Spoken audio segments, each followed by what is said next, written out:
Buongiorno e benvenuti nel piccolo giardino di Monfestino.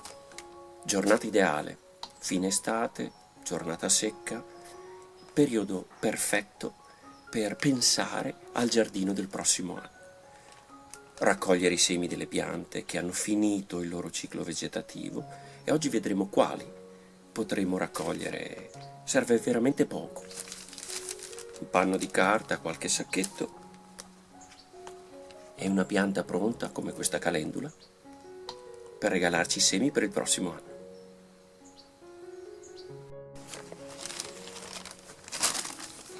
Per raccogliere i semi della calendula niente di più semplice che staccare questi fiori ormai secchi e andare a raccoglierne i semi. È importante, come dicevo, che sia una giornata abbastanza secca, in modo che la raccolta del seme sia di un seme secco, non umido. Eccoli qui, un singolo fiore può regalare davvero tanti semi, pronti per riempire di colore il giardino nel prossimo anno.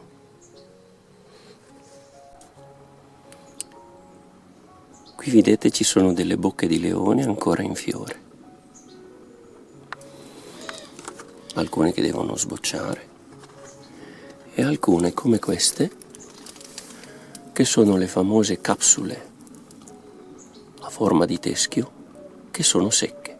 Sono le capsule dei semi di bocca di leone e sono piene di semi, basta scuoterle un po'.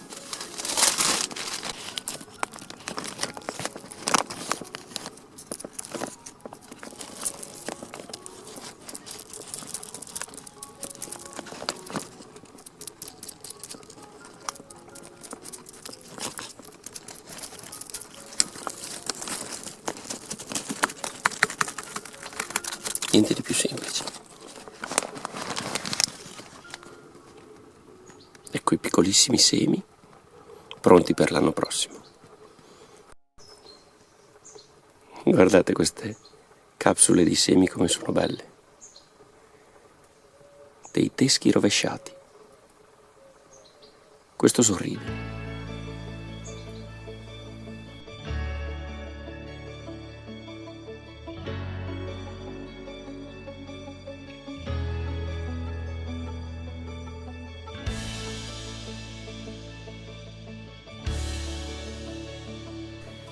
E dopo solo qualche ora di raccolta di semi, vediamo che cosa abbiamo preparato per il prossimo anno.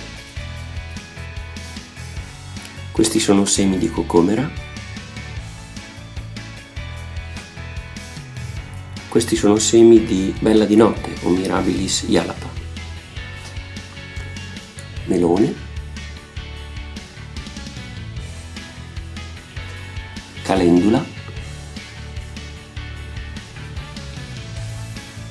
bocche di leone e marigold o tagete. Guardate, in un singolo fiore guardate quanti semi. Il giardino potrebbe essere risolto con questi colori sgargianti, gialli, arancioni e rossi estivi dei tagete. Mi raccomando, cominciate a pensare al vostro giardino del prossimo anno.